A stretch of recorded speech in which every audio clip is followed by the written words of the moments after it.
السلام علیکم ورحمت الله وبرکاته.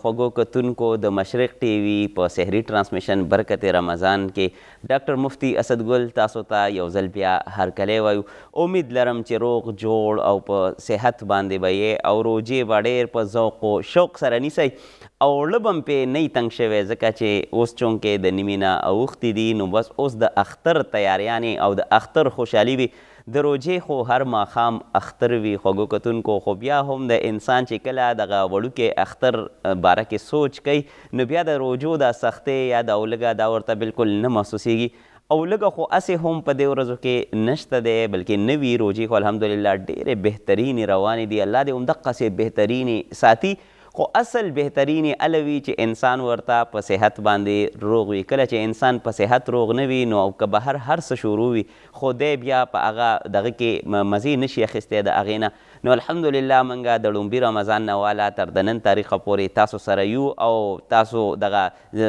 ستاینه کوئ. تاسو دا زموږ دپاره ډېر د خوش قسمتۍ علامت دی او زموږ دپاره ډېر حوصله افزایي ده چې کوم ستاسو جوابونه ستاسو کمنټس موږ ته په مختلف پروګرامونو حوالې سره راځي چې د پروګرامونو بهتري زموږ کوشش دا وي د مشرق ټي وي د پوره ټیم چې موږ هره ورځ تاسو ته د خپل زوړ پروګرام نه بهتر پروګرام په بهتر انداز سره پیش کو او هغه ټول ستاسو باندې منحصره ده چې تاسو موږ ته څنګه فیډبیک راکوئ. نو ستاسو فیډبیک زموږ دپاره ډېر زیات اهمیت لري خوږو کتونکو. څنګه چې روزانه تاسو موږ سره یې، روزانه تاسو زموږ پروګرام ډېر زیات په شوق اورئ او روزانه تاسو زموږ د پروګرام حوالې سره خپل فیډبیک ورکوئ. دقسې نننی هم زموږ ډېر اهم عنوان دی او ډېر اهم پروګرام دی. نو د دې حوالې سره به تاسو موږ سره خپل تجربات شیر کوئ، خپل ایکسپیرینسز او خپل ستاسو څه خیالات دي د دې حوالې سره نن چې کوم ټاپک دی. خو چونکې د پیشمني مبارک وخت دی نو په دې وخت کې دعاګانې قبلیږي خوږو کتونکو او دغسې چې دعاګانې قبلیږي نو تاسو به هم دعاګانې غوښتې وي. بعض کسان به اوس راپاڅېدلي، بعض کسان به وختي راپاڅېدلي او بعض کسان به چې کوم دی نو هغه د پیشمني نه بعد دعاګانې غواړي. خو د پیشمني دا وخت چې کوم دی په دې کې تاسو دعا د خوراک په وخت کې هم غوښتی شئ، د خوراک نه بعد یې هم غوښتی شئ او د خوراک نه پیله یې هم غوښتی شئ. خوږو کتونکو چې کله دعاګانې کوو نو پکار ده چې انسان د صحت دپاره دعا کوي ځکه چې صحت وي نو د سره پوره نعمتونه د په اختیار کې دي. چې صحت نه وي نو همدقسې دا روجې دا مبارکه میاشت د انسان نه په افسوس باندې لاړه شي. نو صحت د الله تعالی ډېر لوی نعمت دی خوږو کتونکو. که زه اکثر ملګرو ته مثال ورکوم چې که فرض که یو انسان د خپل زندګۍ قدر غواړي او د خپل زندګۍ د خپل د صحت اهمیت کتل غواړي نو دی لږ د اسپتال ته لاړ شي او اسپتال کې د بیا وګوري چې څومره ښه ځوانان هغه په اسپتالونو کې پراته دي او بیمار دي، یا څومره ښه مشران زموږ نه په صحت سره په علم سره هغوی په اسپتالونو کې پراته دي. الله تعالی د ټولو ته روغ صحت سره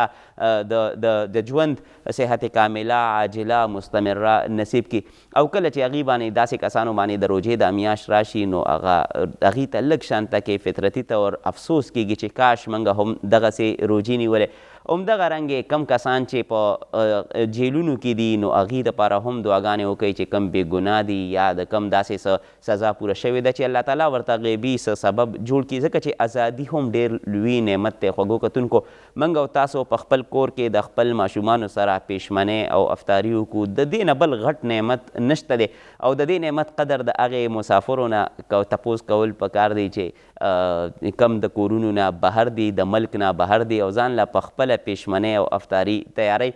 پرونی خبره ده چې زمونږ په ګاونډ کې یو کس هغوی په اسلام آباد کې جواب کوي نو مشر کس دی. نو ما ورته هسې لکه هغه دپاره تپوس وکړو چې د روجې پوښتنه ترې وکړم چې روجې څنګه دي او پیشمنۍ څنګه دی، افطاري څنګه ده، چونکې د هغوی فیملی دلته په پېښور کې ده او دی په خپله په اسلام آباد کې اوسیږي. نو چې کله انسان د دې فیملی نه لرې وي د خپل خاندان نه نو بیا د چیو روټۍ ورته انتهایی تکلیف وي. نو دقسې ما د هغوی نه تپوس وکړو نو ډېر داسې د افسرده لهجې سره راته ووایي مفتي صاحب وایي د بهر پیشمني به وي څه خوند دي، اصل خوند خو په کور کې وي چې د خپل بچو سره سړی کینی، د خپل کور والا سره کینی، د خپل خاندان کې کینی او که لږه خوري او که ډېره خوري، که ښه خوري او که ښه نه خوري، خو کم از کم دته یو سکون وي چې دغه سکون د ما په خپل کور کې دی، هغه چېرته بهر په هاسټل کې، هغه بهر په مسافرۍ کې نه دی. نو په موږ او تاسو باندې د الله تعالی ډېر غټ احسان دی چې موږ په خپل کورونو کې ناست پیشمنۍ کوو زموږ دپاره تیار پیشمنۍ راغلی دی خو چې کم کسان د کورونو نه بهر دي نو هغوی هم په دې باندې بالکل خفګان نه دی پکار بلکې هغوی چونکې تللی دي خپل رزق ګټلو له روزي ګټلو له نو د دې وجې نه چې د هغه نه بعد چې کم دا ماشومان دي د هغوی کور والا دي چې هغوی پرسکونه ژوند تیر کړي نو دا هم باقاعده حلال روزي ګټلو والا دی او الله تعالی د داسې کس باره کې وایي چې الکاسبو حبیب الله چې الله چې که فرض که یو انسان مزدوري کوي نو دا د الله تعالی دوست دی نو تاسو ټول د الله تعالی دوستان یې چې کم د کورونو نه لرې او کم کس چې په سفر کې شي نو د هغه دعاګانې خو بیا ډېرې زیاتې قبلیږي خوږو کتونکو نو چې کم مسافر رونه بایګان دي زمونږ نو هغوی له پکار دي چې هغوی زیات نه زیات دعاګانې غواړي په دې سفر دوران کې چې څومره دی د دې کور نه لرې دی په دې وخت کې چونکې دته دغه احساس لږ زیات کیږي چې زه د خپل فیملی نه لرې یم نو انسان لږ خفه کیږي او دې کې څه داسې هغه نشته چې یاره انوکې خبره ده او ډېر زیات منفرده چې دی خفه کیږي دا بالکل فطرتي څیز دی چې انسان د خپل کور نه لري نو دته لږ ډېر خفګان هغه کیږي دغه ټیم کې خصوصي دعا غواړئ ځکه چې دې کې دوه تکلیفونه دي یو انسان ته د روژې د لږې تکلیف وي او بل ورته د کور نه د لرېوالي تکلیف وي نو چې کله دی دعا غواړي نو الله تعالی د ده د دعا ضرور قبلوي دغه دعاګانو کې به د خپل صحت دپاره د خپل کور والا دپاره د امت مسلمه دپاره او د مشرق د ټول ټیم دپاره هم دعاګانې کوئ خوږو کتونکو خو اصل خبره دا ده چې زمونږ د انسان د اصلاح څنګه وشي یا انسان څنګه یو بهترین انسان جوړ شي په دې معاشره کې زمونږ د پروګرام نوعیت هم داسې وي چې هغه منګه د معاشرې خبره کوو د معاشرې د برایۍ خبره کوو او موږ وایو چې دا معاشره تبدیله شي خو دا معاشره به تبدیلیږي څنګه په دې کې به زمونږ او ستاسو یو شان کردار وي که فرض که موږ بل یو ته وایو چې دی دې بدل شي او زه نه بدلیږم نو زه هم د دې معاشرې حصه یم نو پکار ده چې زه په خپله اول ځان بدل کم او بیا د هغې نه بعد د بل د بدلون دپاره انتظار کوم خو که فرض که زه ځان بدل نه کم او بل ته ویم چې ته بدل شه نو زما په معاشره کې تبدیلي نشي راتلی خوږو کتونکو زه چې څنګه د معاشرې حصه یم دقسې بل هم د معاشرې حصه دی موږ دواړه به په خپل ځان باندې محنت کوو هله به په موږ باندې تبدیلي راځي نو بعض څیزونه داسې وي چې هغه د ځان نه شروع کول دي او بعض کارونه داسې وي چې هغه اجتماعي طور په معاشره کې تبدیلي راوستل غواړي خو دغه اجتماعي تبدیلي به هله راځي چې کله انفرادي تبدیلي باندې محنت وشي نو خوږو کتونکو کله چې د انفرادي تبدیلي محنت خبره راشي نو په دغې کې زموږ دپاره شریعت څه رالیږلي دي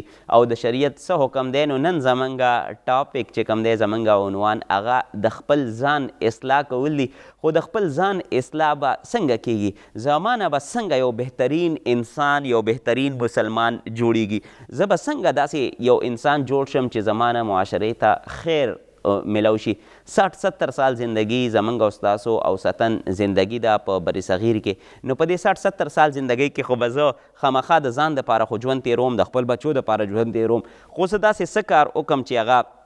زه دا په بهترین انداز سره دا ژوند تیر کم او د مرګ نه پس هم انسان څوک ما یاد کړي چې دا فلانې ډېر ښه سړی و دا فلانې ډېره ښه ښځه وه د ملک دپاره د معاشرې دپاره ډېر زیات بهترین کار کړی خوږو کتونکو دې ته ویلی کېږي چې یو انسان څه دپاره راغلی دی هغه خپل مقصد یې د ژوند پوره کړو نو د ټولو نه پیله خو الله تعالی زموږ د ژوند مقصد په قرآن کریم کې بیانوي چې وما خلقت الجن والانس الا لیعبدون چې موږ انسانان نه دي پیدا کړي او جنات مګر صرف او صرف د خپل عبادت دپاره مطلب دا دی چې کله موږ عبادت کوو نو موږ دغه مقصد پوره کوو او چې کله عبادت نه کوو نو بیا دغه مقصد موږ نه پوره کوو د دې دنیا ته د راتګ خوږو کتونکو چونکې د عبادت مقصد دغه دی چې یاره زموږ د زندګۍ مقصد عبادت کول دي نو دغه عبادت بیا داسې کول دي لکه څنګه چې نبي علیه السلام کړی دی لکه مثال په طور باندې عبادات خو ویسې مفهوم ډېر زیات دی خو که فرض که موږ د مونځ خبره وکړو نو د مونځ باره کې نبي علیه السلام فرمایي چې سولو کما رأیتموني اصلي چې مونځ کوئ داسې لکه چې څنګه تاسو ما وینئ چې زه مونځ کوم نو نبي علیه السلام چې په کومه طریقه باندې مونځ کړی دی څنګه یې پکې رکوع کړې ده څنګه یې سجده کړې ده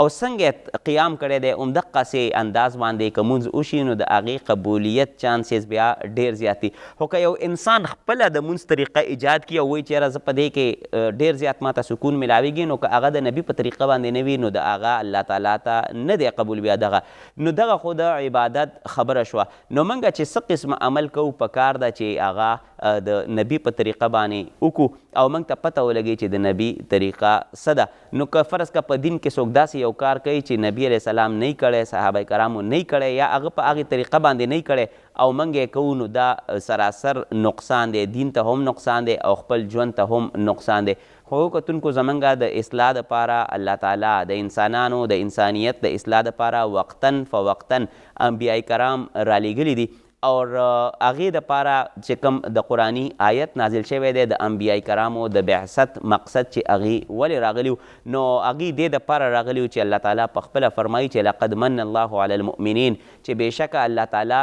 احسان وکړو په مؤمنانو باندې اذ بعث فیهم، چې کله یې پرې راولېږه رسولا منهم، هغه رسول چې هم د دوی نه و او څه کار یې دی یتلو علیهم آیاته، چې په هغې باندې آیتونه تلاوت کوي، ویزکیهم یتلو علیهم آیاته ویعلمهم الکتاب والحکمه، او بیا ورته د حکمت او د کتاب علم ورکوي، ویزکیهم او بیا د دې د زړونو صفایي کوي، انک انت العزیز الحکیم، ډېر زبردست قوت او حکمت والا ذات دی الله تعالی. نو دلته په دې آیت کې د پیغمبر کار الله تعالی وښوده چې پیغمبر زما ولې زه رالیږم. نو خوږو کتونکو هر کله چې به په معاشره کې څه قسمه برایي رالیله یا داسې څه بېحیایي به پکې پیلاوېدله او ډېر زیاته به شوه، نو الله تعالی به خپل پیغمبر بیا راولېږه، خپل برګزیده بنده انتخاب به وکړو او بیا به مقه ټیم هغه خپل قوم چې کوم دی نو هغه پویول. کم قوم چې به د نبي خبره ومنله نو هغه قوم به کامیاب شو، چې کم قوم به ونه منله نو هغه قوم به ناکامه شو.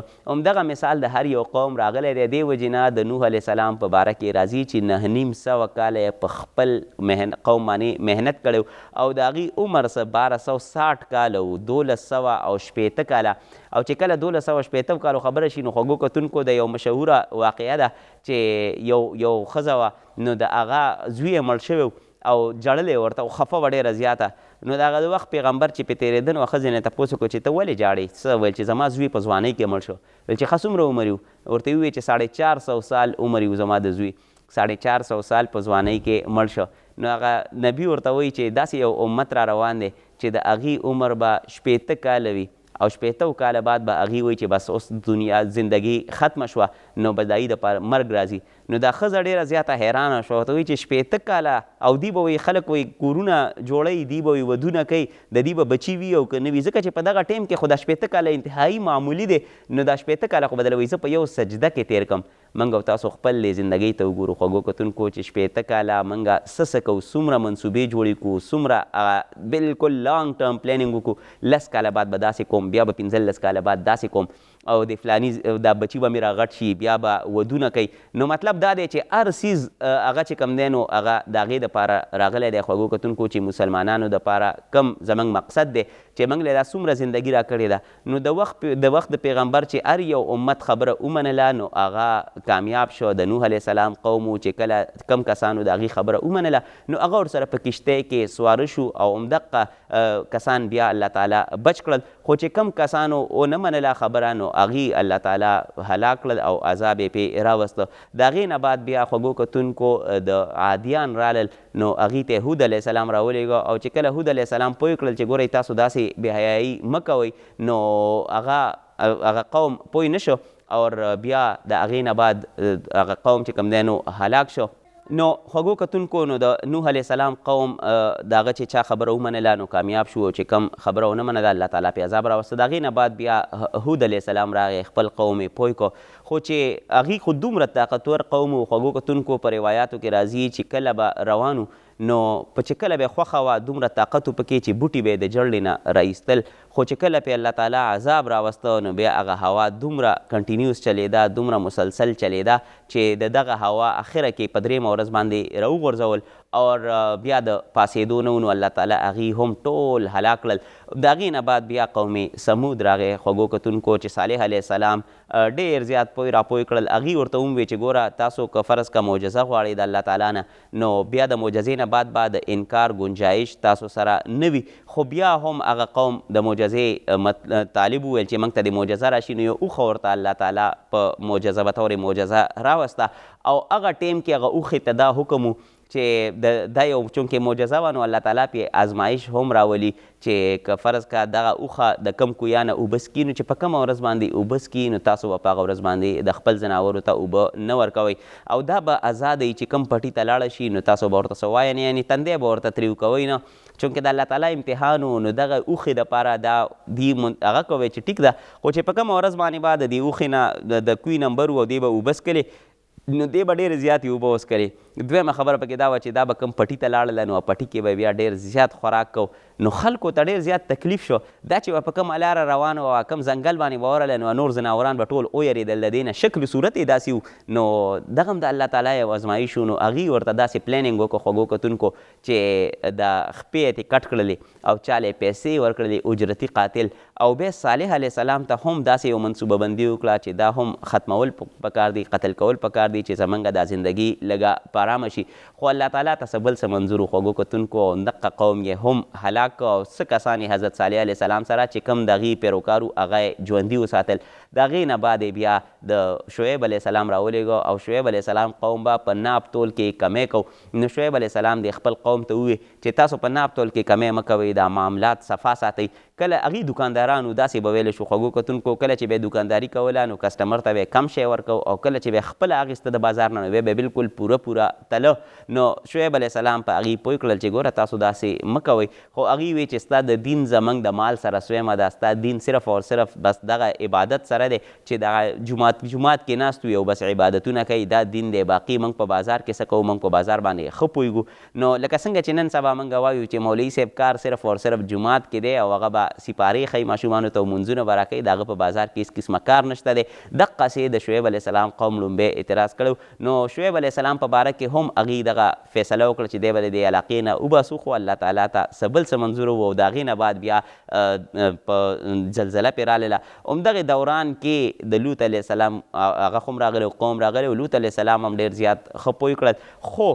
لوط علیه السلام په قوم باندې هم الله تعالی عذاب راوسته نو الله فرمایي چې که فرض که یو انسان د ډېر معزز خاندان نه وي خو دی خپل عمل نه کوي نو دغه د خپل عمل نه کولو په وجه باندې دی خلاصیږي نه ځکه چې د معزز خاندان دی نو دا معزز خاندان په خپل ځای باندې دته به دنیا کې خلک قدر ورکوي خو په آخرت کې بیا د داسې کسانو هېڅ قسمه حصه نشته دی لکه دا خبره درته ځکه کوم خوږو کتونکو چې د لوط علیه السلام خپله بیبي خپله ښځه هغه الله تعالی د دې عذاب نه بچ نه کړه ده ځکه چې هغه د خپل خاوند اتباع ونه کړه ده او هغه مشهوره واقعه ده هغه به انشاءالله بل څه موقع کې موږ په مناسبت سره هغه کوو چې آخر داسې څه کار کې لوط علیه السلام اخته و دغه قوم چې الله تعالی پې دومره سخت عذاب راوسته او دا ډېر عذاب ځکه سخت و چې د بره د اسمان نه یې ورته کاڼي راوورول او په کاڼو باندې یې ټول قوم هلاک سره د دې د ښځې او کم کسان چې د دې اهل و عیالو یعنې د خپل خاندان خلک د ښځې نه علاوه نو هغه الله تعالی ژوندي وساتل خوږو کتونکو اصل خبره دغه ده چې کم یو وخت کم پیغمبر راغلی دی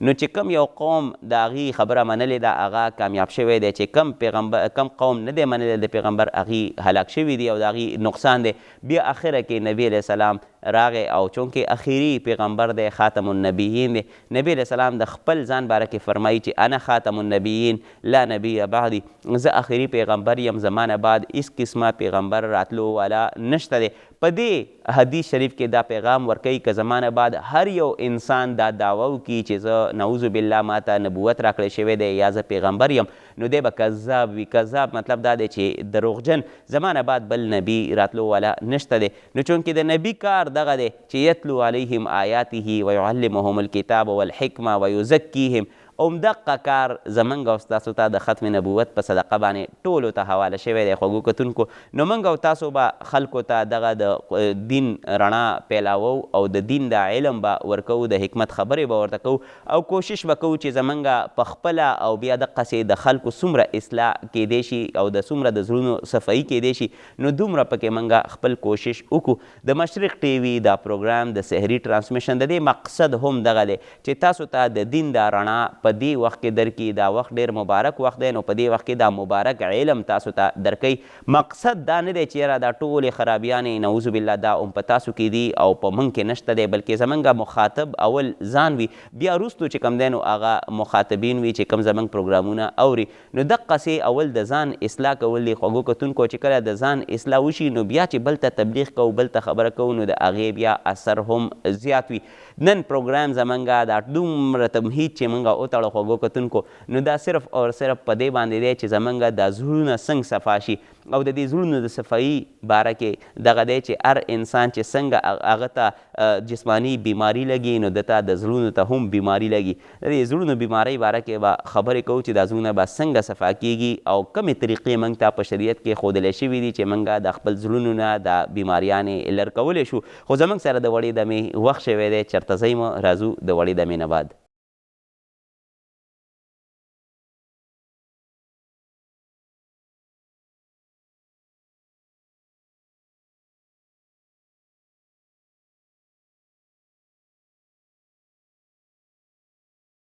د وړې دمې نه بعد یو ځل بیا په خیر راغلی خوږو کتونکو.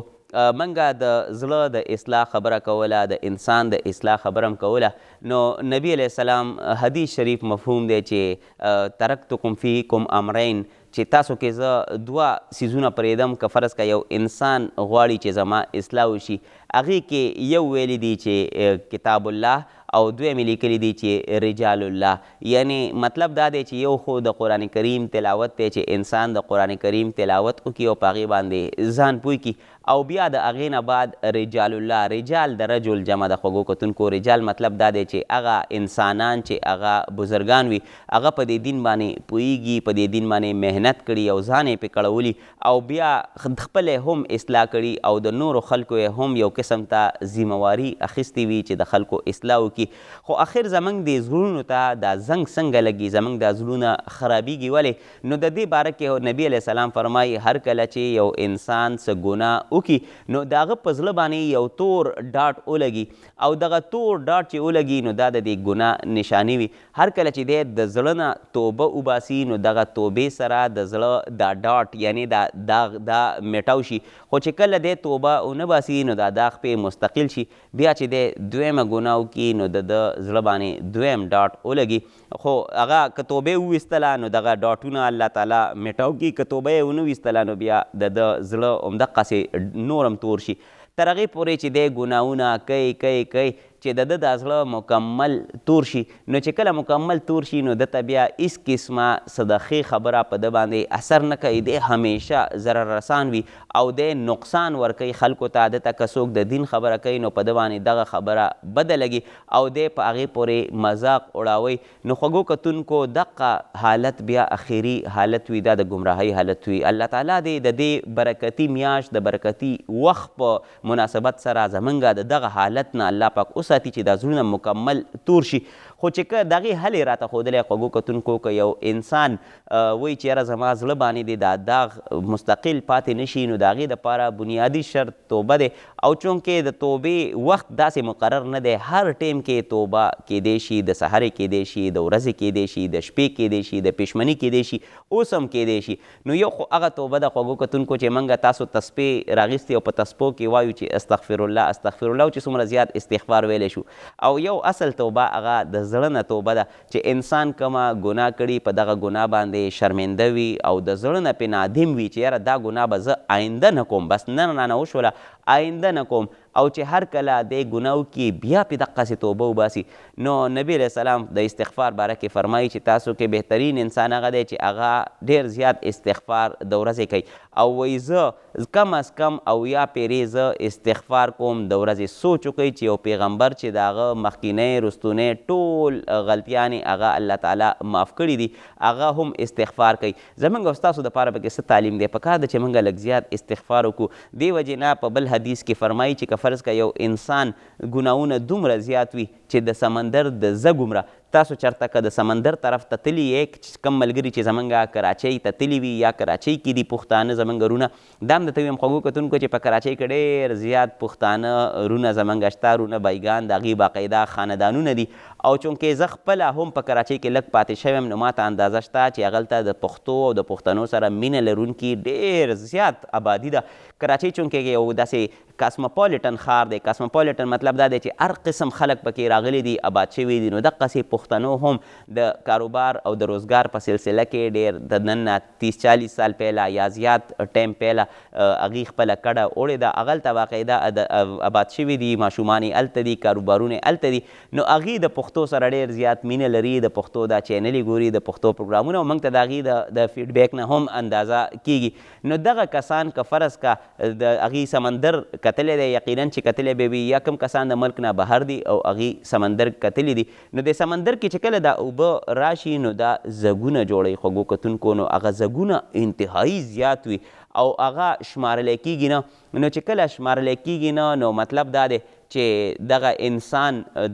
که انسان دومره ګناهونه وکړي چې دغه د زګ نه هم زیات وي یا د دې زګ عمره وي خو چې دی ماته صرف یو پیره استغفار ووایي او د زړه نه ووایي د زړه نه مطلب دا دی چې د دې په دغه ګناهونو باندې نادم دی او د آینده د نه کولو عزم دی نو خوږو کتونکو د دغې کس باره کې الله تعالی فرمایي چې زه به داسې دا ګناهونه مې ټو کړم لکه چې ده کړي نه وي نو دغه مختلف قسمه حالات په انسان باندې راځي دی به کله ګناه کوي دا د انسان خاصیت دی چې دی به ګناه هم کوي دی به نیکیانې هم کوي خو کامیاب انسان هغه دی چې هغه ګناه وکړي او فورا توبه وباسي دی وجې نه نبي علیه السلام فرمایي چې تاسو کې بهترین انسان هغه خطاکار دی چې هغه توبه کوونکی وي بهترین انسان هغه خطاکار نو که موږ او تاسو کې داسې یو کس وي هغه وایي چې زما نه خو ګناه کیږي نه نو دا بلکل غلطه خبره ده زموږ نه به خامخا ګناه کیږي په موږ او په فرشتو کې همدقه فرق دی چې موږ نه به ګناه کیږي فرشتو کې د ګناه هېڅ قسمه څه داسې صفت یا خاصیت اړوشته نه خو منګه به فورا د ګناه نه بعد توبه وباسو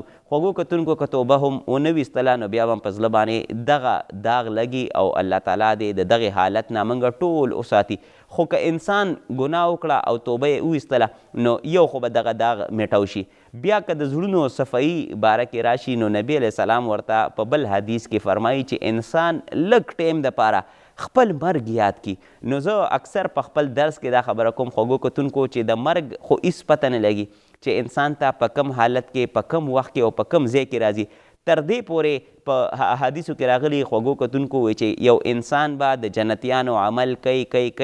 تر دې پورې چې د ده دپاره به جنت لیکلی کیږي خو بس په اخري ټیم کې به د عمر هغه فیعملو بعمل اهل النار هغه به د جهنمیانو څه داسې عمل وکړي چې هغه به دغه یو عمل هغه به جهنم ته داخل کی او بیا د دې برعکس دغسې ویلی دی وی چې یو انسان به ټول عمر د جهنمیانو عمل کوي تر دې پورې چې د ده او د جهنم ترمنځه به یو سپق یا یو لیش ځای پاتې شي دا به په دغه اخري عمر کې داسې څه د جنتیانو عمل وکړي چې د ده دپاره به جنت ولیکلی شي خوږو کتونکو بهترینه دعا دا ده چې انسان یې غواړي چې انما الاعمال بالخواتیم چې کم نبی علیه السلام فرمایي چې ستاسو عملونو دارومدار هغه په خاتمه باندې دی چې ستاسو خاتمه څنګه کیږي نو بهترینه دعا دا ده چې انسان د خپل خاتمې دپاره دعا کوي چې الله مې خاتمه په ایمان سره وکړي چې زه مؤمن د دې دنیا نه لاړ شم خوږو کتونکو په خپل عمل باندې بالکل فخر نه دی پکار زموږ د زندګۍ هېڅ پته نه لګي نو د مرګ چونکې څه موږ ذکر کوو نو د مرګ خو هېڅ پته نه لګي چې په 80 کالو کې راځي په 80 کالو کې راځي په 100 کالو کې راځي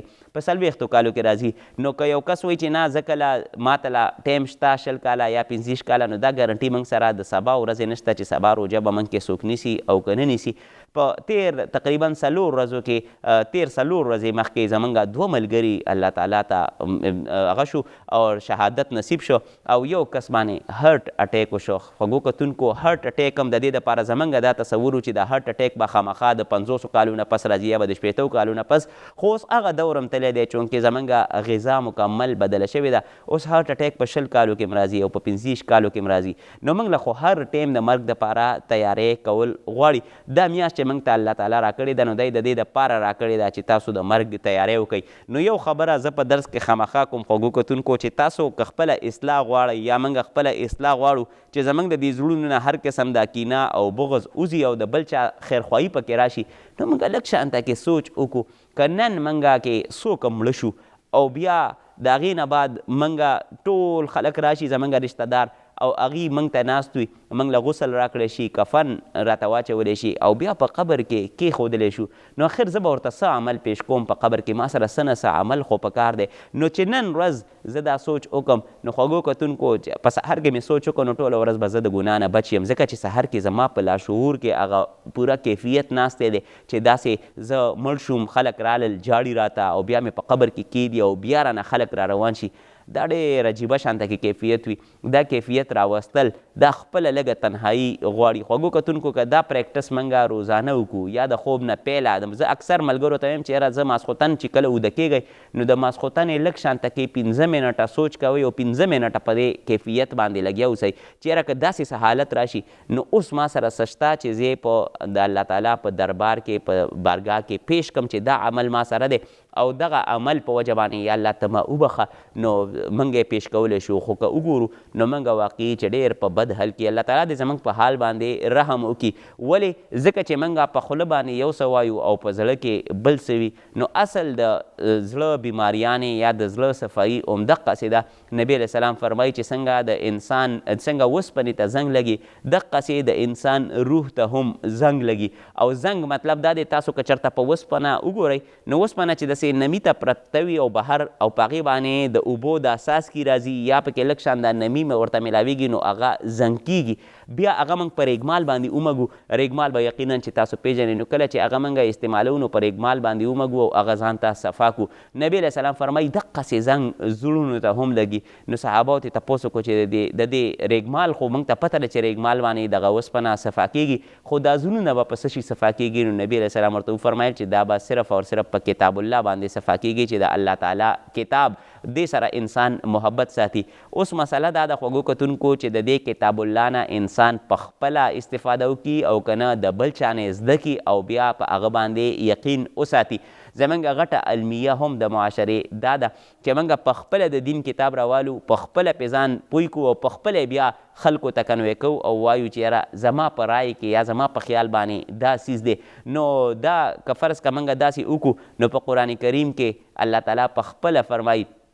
چې ډېر زیات یضل به کثیره و یهدي به کثیره چې عمده قرآن دی ډېر کسان مې په دې باندې ګمراه کړي دي او ډېر کسان مې په دې باندې په هدایت راوستی دي د دې آیت د دې حصې نه موږ دپاره دا نصیحت دی دا حکم دی چې موږ قرآن زده کوو نو پکار ده چې موږ د قرآن د ماهر نه هغه زده کړو که موږ د هغې ترجمه زده کوو نو پکار ده چې خپله ریډینګ ونه کړو او خپله ځان له هغه مفهوم او مطلب راونه باسو بلکې د یو مشر استاز نه د یو عالم دین نه د هغه دغه زده کو او که فرض که موږ په څه باندې کلیر نه یو نو پکار ده چې موږ بیا د عالم دین نه تپوس وکړو چې یاره د دې آیت مطلب څه دی یا تا دا ترجمه وکړه خو زه پرې نه پوهېږم نو پکار ده چې د هغه نه پوښتنه وکړو دې وجې نه د شریعت اصول دام دی چې د هر فیلډ دپاره د هر یو هغه فیلډ دپاره خپل خپل ماهر دی لکل فن رجال چې له هر یو فن چې کوم دی نو هغې دپاره الله تعالی انسانان ماهران پیدا کړي دي نو د دین ماهران هغه علماء کرام دي چې هغې د خپله زندگی د دې دپاره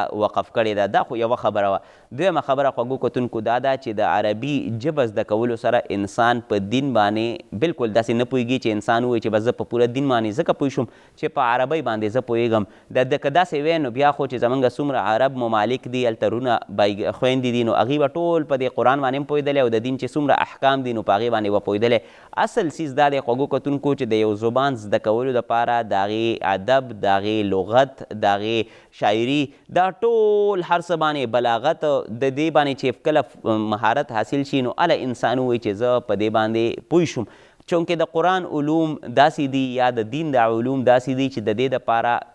څو کتابونه څو علومو باندې مهارت غواړي که هغه د تفسیر علم دی هغه د ناسخ منسوخ علم دی ځکه چې بعض آیتونه پکې نسخ شوي هم دي بعض پکې چې کوم دی نو حکم منسوخ شوی دی آیت باقي دی نو خوږو کتونکو د دغه علم زده کړې دپاره په دې باندې د پوهېدو دپاره کم از کم د عالم دین یا د مفتي صاحب اجازت پکار وي د هغې ناسته پکار وي هله به موږ په دې دین باندې پوهېږو په صرف په ژبه پوهېدو باندې موږ په دین باندې نشو پوهېدی دغه کسان به موږ څنګه پیدا کوو دا به موږ څنګه د دین باندې ځان پوهیو د دې باره کې به خبره کوو خو زموږ سره د وړې دمې وخت شوی دی چېرته ځئ مه راځو د دمې نه بعد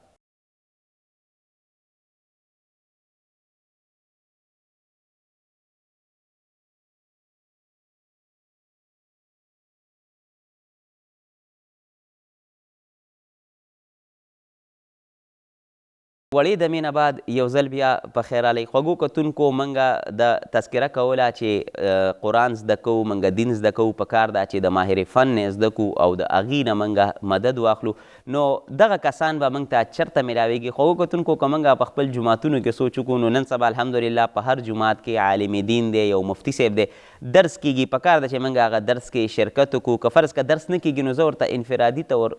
کینم او ورته ووایم چې یاره ماته لږ شانته کې ترجمه شروع کړه زمونږ کار زمونږ او ستاسو کار چې کوم دی نو هغه صرف او صرف هغه درس ته کېناستل دي صرف شروع کول دي باقي اختتام پکې شرط نه دی چې خامخا به قرآن کریم په ترجمه باندې پوره ختمو هغه الله تعالی چې زندگی را کړي نو انشاءالله دغه به هم وکړو خو د دې نه علاوه بعض بزرګان دین داسې دي خوږو کتونکو د مختلف قسمه کوم چې سلسلې راغلي دي نو که چشتیه ده که نقشبندیه ده که قادریه ده نو دا مختلف قسمه سلاسل دي یعنی د اصلاح بزرګان دین دي هغې د خلکو اصلاح کوي مریدین خو په دې کې به لږ شانته کې احتیاط کول غواړي چې چېرته داسې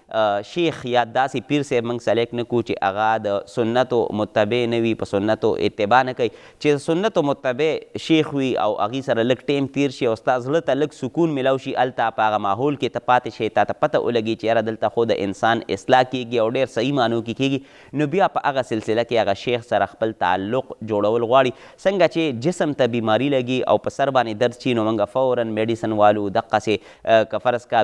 سړي تبه شي نو موږ فورا میډیسن والو دقسې روح هم بیمار کیږي او د روح بیماری دا ده او د زړه بیماری دا ده خوږو کتونکو چې انسان د بل مسلمان باره کې د بل انسان باره کې څه بد سوچ وکړي او هغه ته څه د خیرخواهۍ سوچ ونه کړي بلکې د بدخواهۍ سوچ وکړي د هغه دپاره کینه لري د هغه دپاره بغض لري د دغې څیز علاج دپاره به موږ خامخا د بزرګ لاس نیسو او هغه لاس نیولو کې به دا فایده وي چې بزرګ په خپله چونکې په عباداتو کې په معاملاتو کې بالکل کوشش کوي چې هېڅ قسمه څه هغه ونه کړي کوتاهي ونه کړي نو د خپل مریدینو ته هم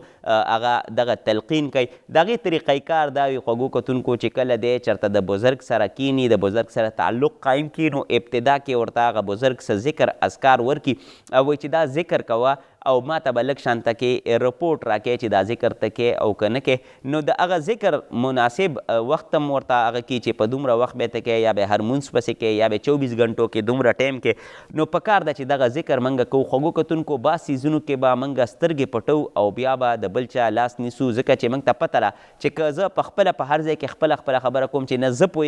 پوهېږم نو په دغه ټایم کې بیا اصلاح نه کیږي نو که اصلاح کول غواړو نو موږ به په بل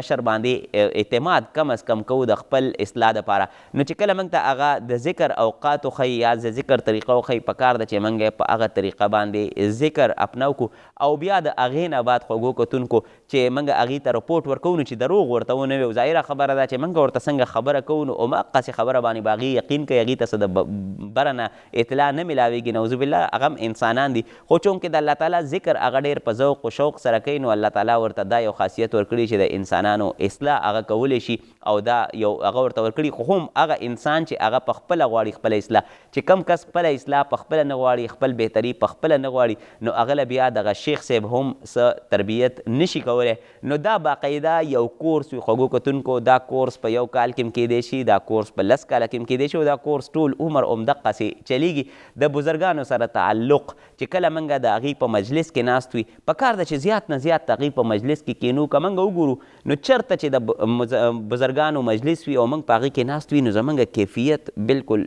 بدل وي خو چې کله موږ د هغه مجلس نه راپاسو او بهر جومات ته نه راوځو یا د خانقاه نه راوځو یا کور ته لاړ شو نو زموږ کیفیت بالکل بدل شي دغلته موږ خپل هغه انداز وګورو خپل احساسات وګورو چې یاره اخر داسې څه په دې مجلس کې چې هلته زما کیفیت بدل و او چې زه کور ته رالم نو زما کیفیت بدل شو خوږو کتونکو چونکې د بزرګانو خبره شروع ده نو تاسو په خپله علاقه کې په خپل حلقه احباب کې داسې کسانو تپوس وکئ چې هغه صحیح اکابر دین وي او داسې د سلسله چلی داسې د خلکو د ذکر مجالس کوي په کار ده چې تاسو د ذکر په مجلس کې د هغې شرکت وکئ که تاسو ته څه تبدیلي په ځان کې محسوسه شوله او د یو مجلس نه لږ سکون هم په ځان کې محسوس کړه نو بیا د هغې سره تاسو خپل تعلق قایم کوئ که فرض کا محسوس نه شو یا په ځان کې څه تبدیلي نو 2-3 پیرې مجالسو نه بعد وګورئ که څه مزې در نه کړله یا ورسره مزاج ونه لګېده نو د بل بزرګ مجلس ته لاړ شئ. خو د دې مطلب دا بالکل نه دی چې یاره دا 4 مجلسه تاسو یا د 5 مجلسه کم د دې لومبي بزرګ سره په ذکر کې شامل شوئ نو دا ستاسو عبث لاړل، یعنې څه فایده درته ونه رسوله. بلکې چونکې د الله تعالی ذکر انسان هر ځای کې هر څومره ټایم کوي نو هغه ته فایده رسي. خوږو کتونکو نو دغه د 4 مجالسو خپله فایده او د هغې نه بعد چونکې د انسان مقصد طلب باندې فیصله کېږي، د انسان مقصد خپله اصلاح ده، نو الله تعالی به ضرور دته داسې کس ورکوي چې هغه به د لاس ونیسي او د هغه بیړه به پار کړي. خوږو کتونکو په دې دغه کې خپل ځان لږ سنجیده کول غواړي، تر څو پورې به موږ داسې د غفلت زندگی تیرو، تر څو پورې به موږ په خپله هر څه کوو. په کار ده چې څنګه موږ د هر فیلډ سپیشلیست ته ځو، چې موږ که فرض که مثال په طور یو کس په زړه کې څه مسله وي نو هغه کارډیو والا ته ځي، که د یو کس دماغو کې مسله وي نو هغه نیورو ته ځي، همدقسې که یو کس په هډوکي کې مسله وي نو هغه ارتوپیډک سرجن ته ځي. د هر فیلډ دپاره چې کوم دی نو خپل ماهران دي. همدقسې د دین ماهران هغه په دین باندې ښه پوهېږي. خوږو کتونکو که فرض که موږ دا دعوه وکړو چې زه په دین باندې ښه پوهېږم یا په دین باندې اوسه پورې څوک پوه شوي نه او موږ پې اوس په 2025 کې پوه شو نو دا نعوذ بالله د هغه صحابه کرامو په هغه محنت باندې بالکل یو تور داغ دی چې کم د صحابه کرامو د نبی علیه السلام په وخت کې د یو حدیث د زده کړې دپاره بیا د هغې نه د مسایلو را ایستو دپاره خپلې زندګیانې وقف کړې وې او د هغې دپاره یې باقاعده سفرې کړې وې. دې وجې نه نبی علیه السلام د صحابو باره کې فرمایي چې اصحابي کالنجوم بأیهم اقتدیتم اهتدیتم، چې زما صحابه د ستارو په شان دي او د هغې یو عمل چې کم دی نو هغه زموږ دپاره یو نشاندهي ده. د هغې مثال د ستورو دی او چې تاسو د ستوري کومه اتباع کوئ نو هغه ستوري به تاسو ته لاره ښیي. خوږو کتونکو نو که فرض که موږ خپله لاره خپل منزل ته رسېدل غواړو، خپله لاره سیده کول غواړو نو موږ به د صحابي اتباع کوو چې د هر یو صحابي مې اتباع وکړه، الله تعالی به موږ ته